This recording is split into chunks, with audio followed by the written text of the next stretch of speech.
Hello and welcome everyone.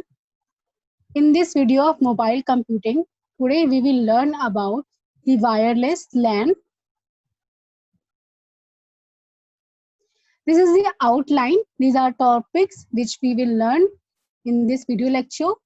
Wireless local area network, elements of WLAN, WLAN topologies, different terminologies used in WLAN, IEEE standards related to WLAN, types of WLAN, ad hoc versus infrastructure mode, infrared versus radio transmission, mobility in WLAN, deploying WLAN, why security is more of a concern in wireless, further issues in WLAN, authentication and privacy in WLAN, WLAN implementation problems, advantages of WLAN, and at last, applications of WLAN.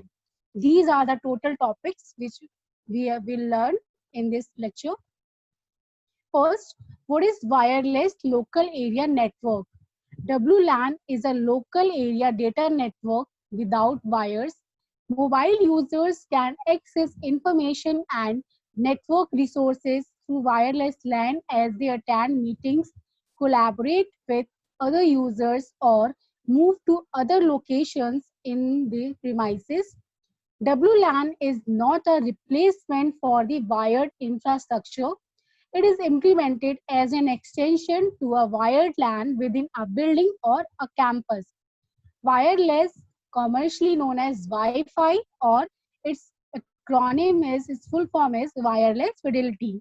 We can say that wireless network refers to any type of computer network that is not connected by cables of any kind.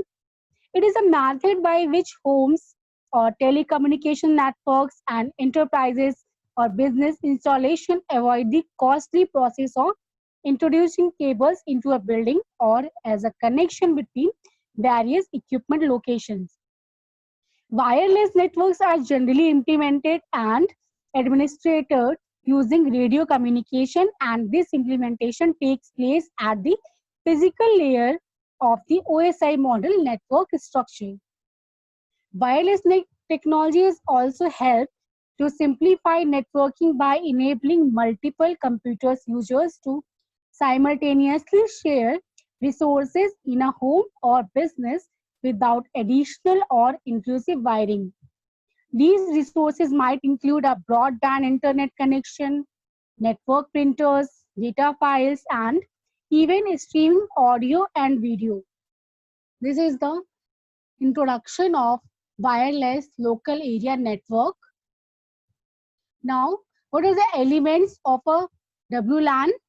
There are three elements. First element is client, second access point or base station, and next element is operating modes. There are two different types of operating mode in WLAN. First one is ad hoc mode and second one is infrastructure mode. These are the WLAN topologies. These three topologies are used in WLAN. First topology is peer-to-peer, second access point based, and third point to multi-point bridge. What is peer-to-peer topology? You can say that peer-to-peer network, it can be both wired or wireless network that has no server or central hub or router. All the network computers are equally able to act as a network server or client, and each client in peer-to-peer network computer can talk to all other wireless computer without having to go through all the access point or hub. This is peer-to-peer network, peer-to-peer topology, and access point topology use access point, base station and all. And to understand point to multi-point bridge, first we have to understand what is point to point. Point to point is when one Wi-Fi bridge talks to one another Wi-Fi bridge and other radio devices are ignored, then it is called point to point.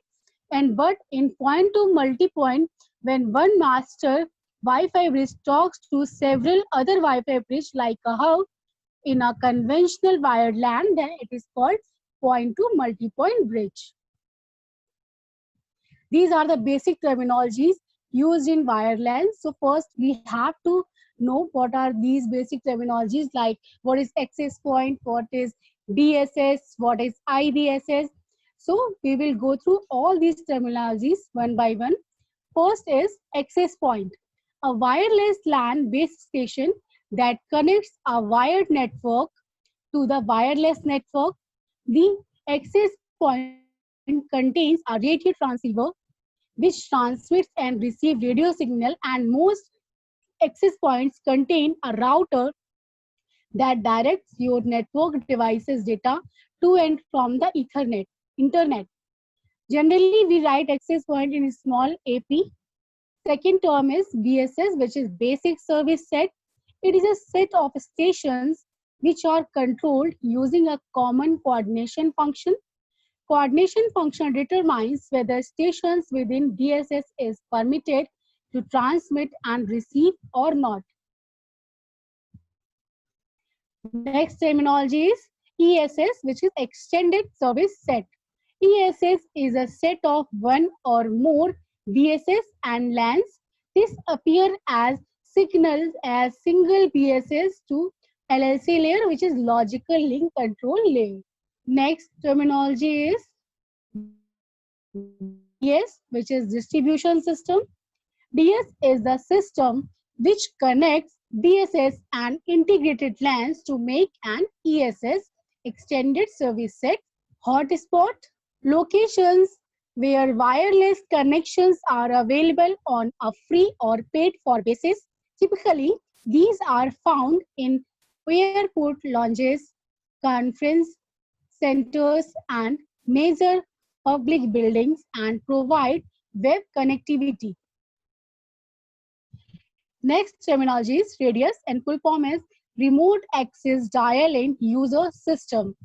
It is a protocol for AAA, which is called known as authentication, authorization, and accounting for controlling access and use of a network. WPA enterprises use a radius server to authenticate and authorize users on the network. Next terminology is SSID, Service Set Identifier. It is also referred to as ESSID, which is extended SSID when referring to a network with an AP or access point or a base station, common network name, and other terms. This is the name that identifies a specific wireless LAN. In order to connect to a network, a device must know the SSID, service set identification of the network. Next term is wired equivalent privacy, which is called WEP. This is the encryption system used by the wireless LAN to provide security on the network. Wired equivalent privacy uses an encryption key to encrypt data flowing across the network.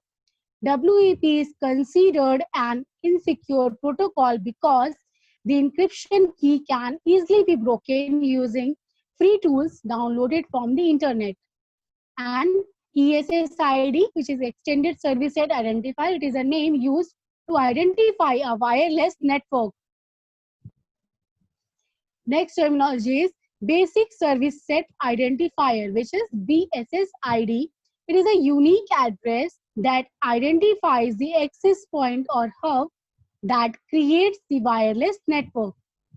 Next term which is used in WLAN is beacon frames. Beacon frames contain network information needed by a station before it can transmit a frame. They are used for announcing the presence of device in a WLAN as well as synchronization of the devices and services. And the last term is base station, which is called BS.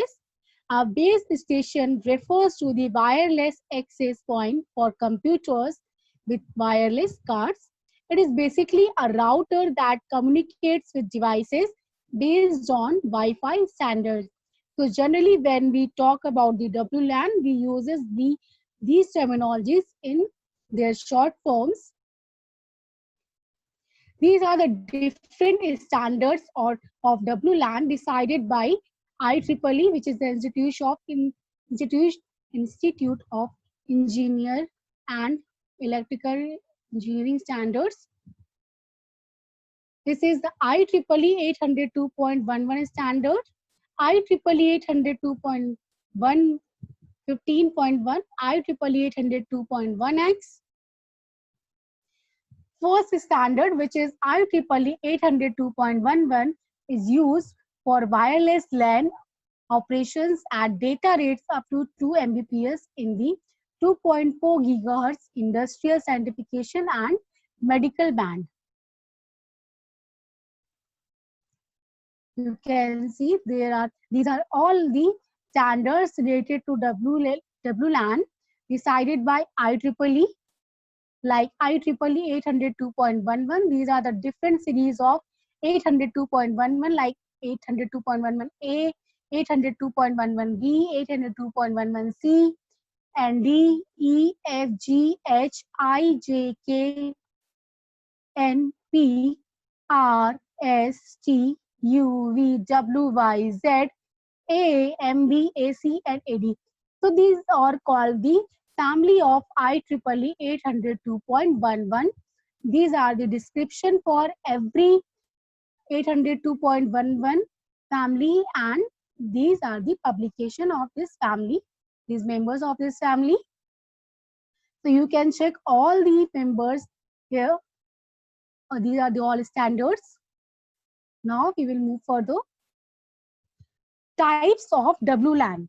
There are different types of wireless network, like infrastructure based WLAN, wireless ad hoc network, wireless personal area network, wireless cellular network, satellite system, television network, and wireless sensor network, etc. And each type of network uses slightly different techniques and algorithms for each other in all aspects, including MAC algorithm. This MAC algorithm plays a vital role in wireless communication, and it will be exposed comprehensively in the coming lecture. So in this lecture, we will know these are the main types of WLAN, which is 802.11, Hyper LAN, Bluetooth, and MANET.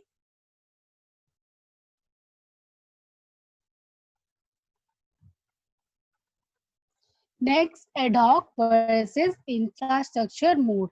These are the mode for the WLAN, and IEEE 802.11 defines these two operating mode, which is called ad hoc, and second is called infrastructure. In both operating mode, SSID is known as the wireless network name, identifies the wireless network. The SSID is a name configured on the wireless AP or an initial wireless client that identifies the wireless network. In an ad hoc mode, there is no access point or infrastructure. A number of mobile stations form a cluster, communicate with each other. In ad hoc mode, you can say wireless client communicate directly with each other without the use of wireless AP or access point.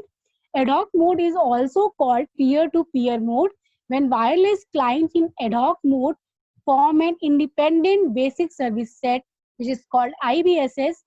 So one of the wireless client, the first wireless client in the IBSS, takes over some of the responsibilities of the wireless AP, and these responsibility includes the periodic reckoning process and the authentication of new members.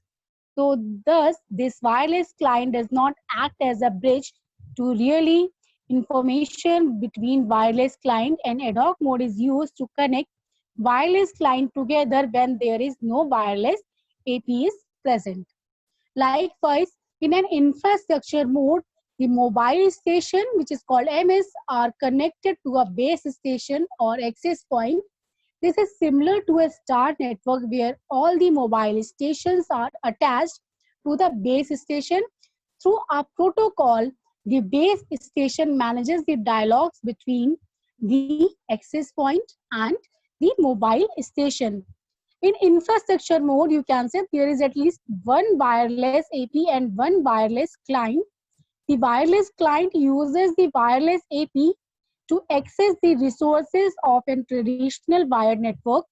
Then this wired network can be an organization intranet or the internet depending on the placement of the wireless access point. So this is the example of the ad hoc mode. You can say that each and every system is connected and each and every system can communicate and there is no need of wiring. This is the pictures of this infrastructure mode. You can see that these access points are connected and there is a wireless station and access point. Now we will learn about the infrared and radio transmission. What is infrared transmission? Infrared light is electromagnetic radiation with a wavelength longer than that of visible light measured from the nominal edge of visible red light. It is employed in short-range communication among computer peripherals and personal digital assistants and electronic devices. Propagation of infrared light. It is uses in infrared light emitting diodes.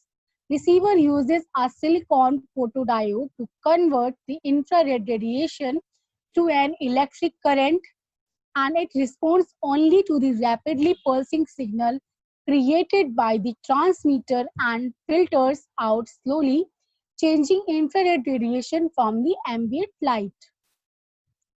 Where the infrared are used, the infrared lights are used for the short range communication and for the indoor purpose. Advantages of infrared transmission. It is a simple circuit, it is a cheap, and it takes a low power consumption. There is no license required for using the infrared transmission. It is highly secured and simple shielding, and it is portable. Like advantage, there are also a disadvantage for the infrared.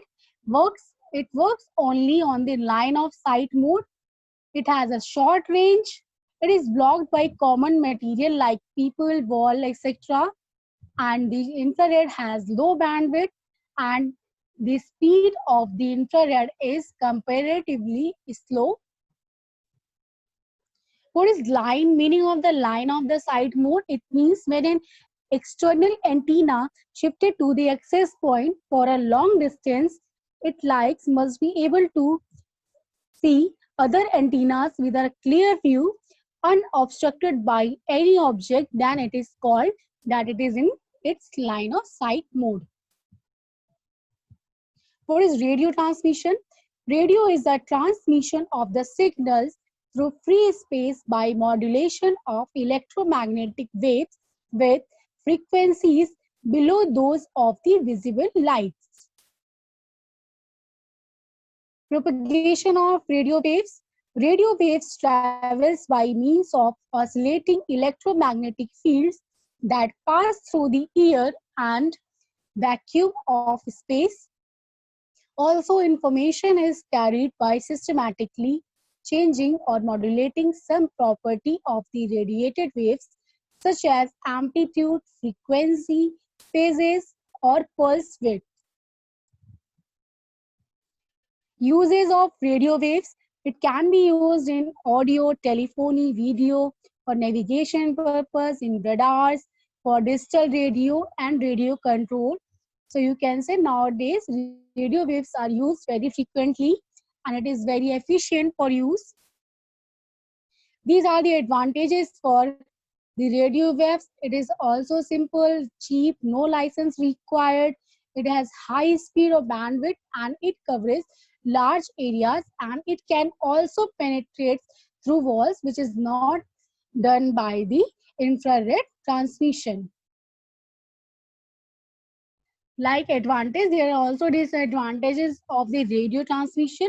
It has limited number of free frequency bands, Shielding is difficult for the radio transmission. Interference with other electrical devices is possible with radio transmission, and the power consumption is greater than the infrared transmission, and there is a limited spectrum of frequency which can be used for the radio transmission. Next topic is mobility in WLAN. When a station wants to access an existing BSS, or either after power up or sleep mode or physically entering into BSS area, the station needs to get a synchronization information from the access point or from the other stations when in it ad hoc mode. The station can get this information by one of the two meanings. First is passive scanning and second is by using the active scanning. What is passive scanning? In passive scanning, these stations just wait to receive a beacon frame from the AP, from the access point. And active scanning, in active scanning, in this case, the station tries to locate an access point by transmitting probe request frames and waits for probe response from the access point. So what is probe request? When a mobile station sends a request to discover any 802.11 network within its proximity, then it is called, this request is called probe request. And in response of this request, when a response is sent advertising the SSID, that means wireless network name, and supported data rates and encryption types, etc., then this response is called the probe response. This probe response according of the probe request.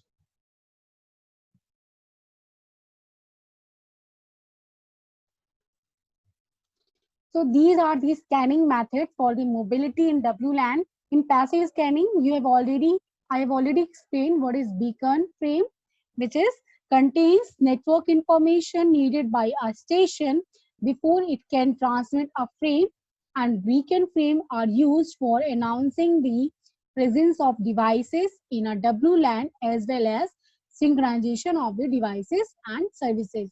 So passive scanning and active scanning, which are used for the mobility. And for the authentication for the mobility in WLAN, once a wireless station has located an access point and decides to join its BSS or basic service set, it goes through the authentication process, and this is the interchange of authentication information between the AP and the station where the WLAN devices proves its identity.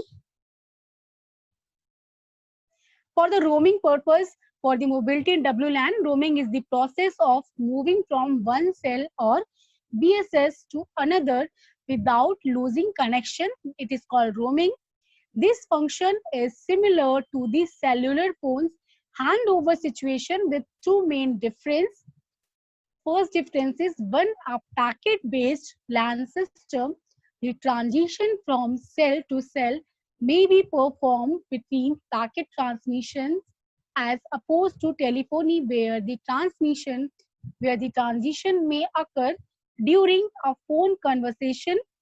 Second difference is on a wire system, a temporary disconnection during handoff does not affect the conversation.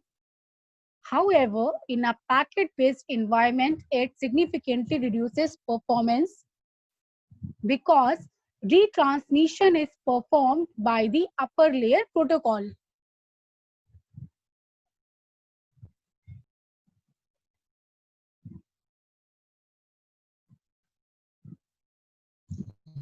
The 802.11 standard does not define how roaming should be performed, but defines the basic tools, and these tools include the active or passive scanning and a reassociation process where a station that is roaming from one access point to another access point becomes associated with the new access point. And the inter-access point protocol, which is called IAPP, specification addresses a common roaming protocol enabling wireless stations to move across multi-vendor access points. The IAPP defines two basic protocols, which is announce protocol and handover protocol. The announce protocol provides coordination information between access points. This information relates to network-wide configuration information about the active access points, and the other handover protocol, which is allow APs or access point to coordinate with each other and determine the status of a station. When a station associates with a different access point, the old access point forwards buffered frames for the station to the new access point, and this new access point updates the necessary tables in the MAC layer to ensure that the MAC level filtering will forward frames appropriately, and this type of roaming is called horizontal roaming. Then mobile IP is another protocol that is used to allow application layer roaming. Using mobile IP, a mobile station can move from one type of network to another type of network. For example, in an IMT200 situation, the station moves from wireless LAN environment to a 3G wireless MAN environment. Now we will move the next topic, which is deploying the WLAN for network designing. These are the following issues to be dealt while deploying the network designing. First is scaling capacity and bandwidth. Second issue is channel selection. And third is AP transmission power, which is access point transmission power.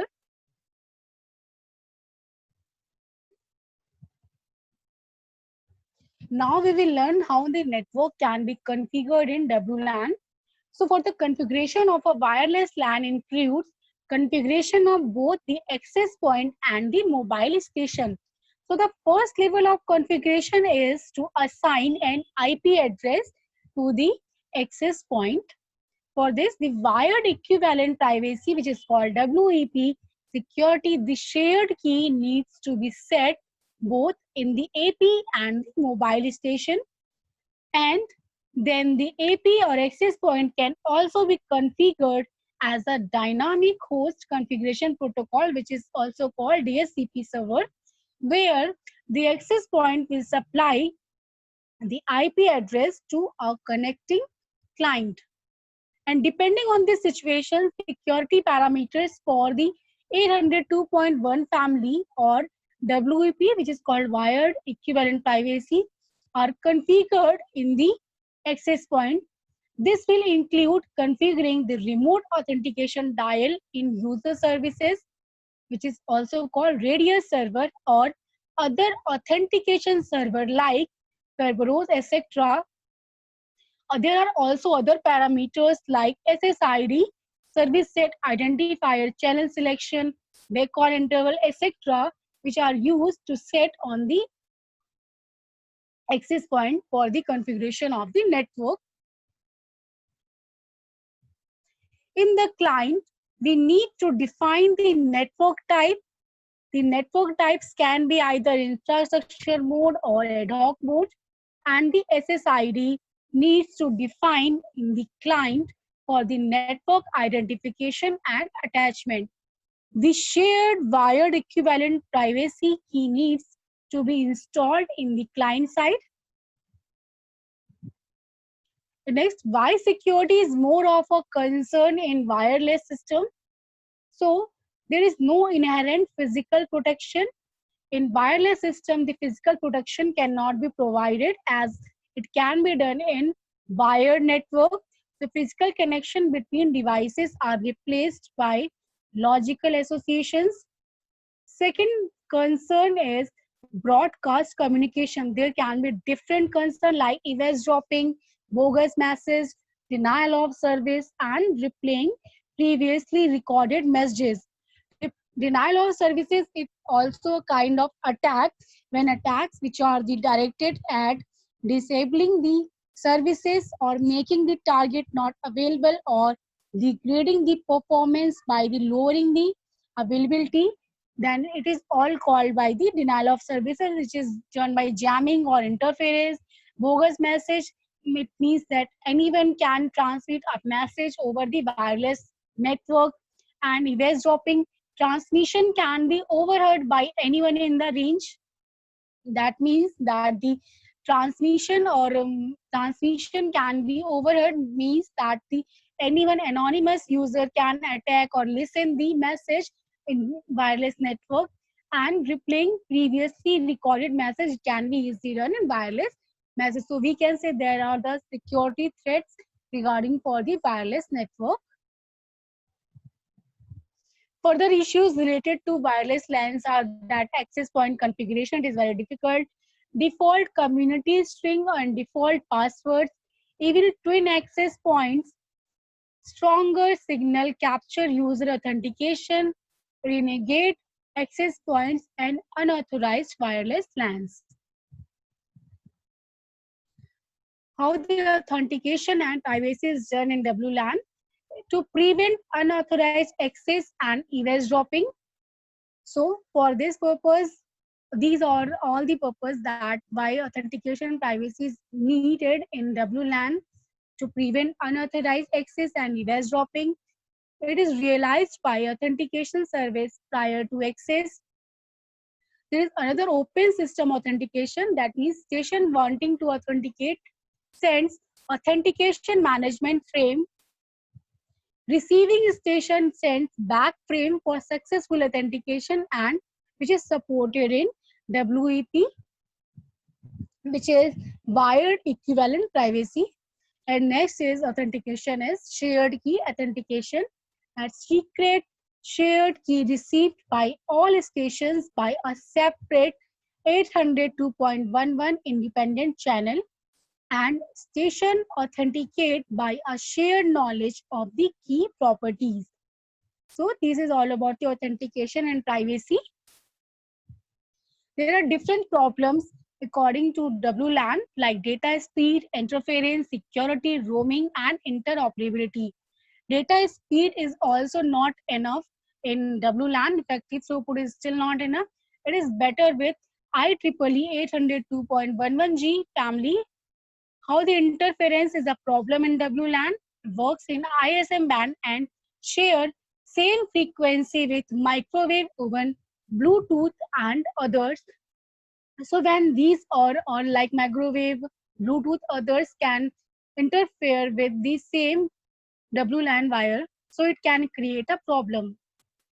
The current, for the security purpose, the current algorithm, wireless equivalent privacy algorithm is weak, is not strong enough to secure the WLAN roaming. No industry standard is available, and proprietary solution are not interoperable. Which is interoperability? Only few basic functionalities are interoperable. Other vendors' features can be used in a mixed network. WLAN implementation problem. Lack of wireless networking experience for most IT engineers. Lack of well-recognized operation process on network implementation. Selecting access point with best guess method. This is the main problem. While you have to guess that which access point can be best for the implementation of the WLAN. Unaware of interference from or to other network. You never know that which type of other networks are there when you implement the wireless network. Weak security policy. As a result, a WLAN may have poor performance in the terms of coverage, throughput, capacity, and security. It may have unstable services, and WLAN may also have customer dissatisfaction.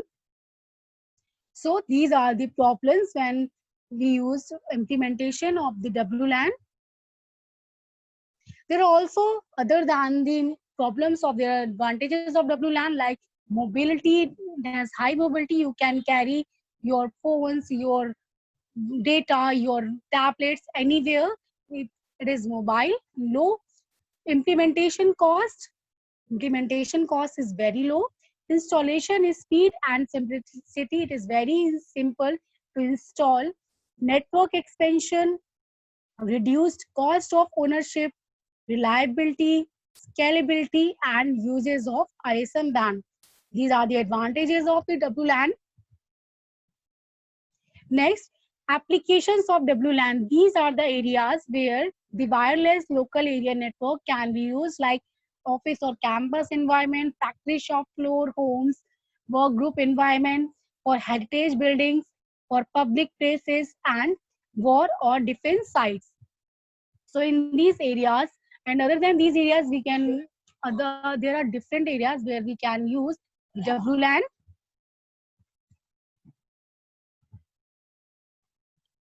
So the applications of WLAN is completed. Thank you so much everyone for watching this video. I hope you all are able to understand the basics of WLAN, wireless local area network. Thank you.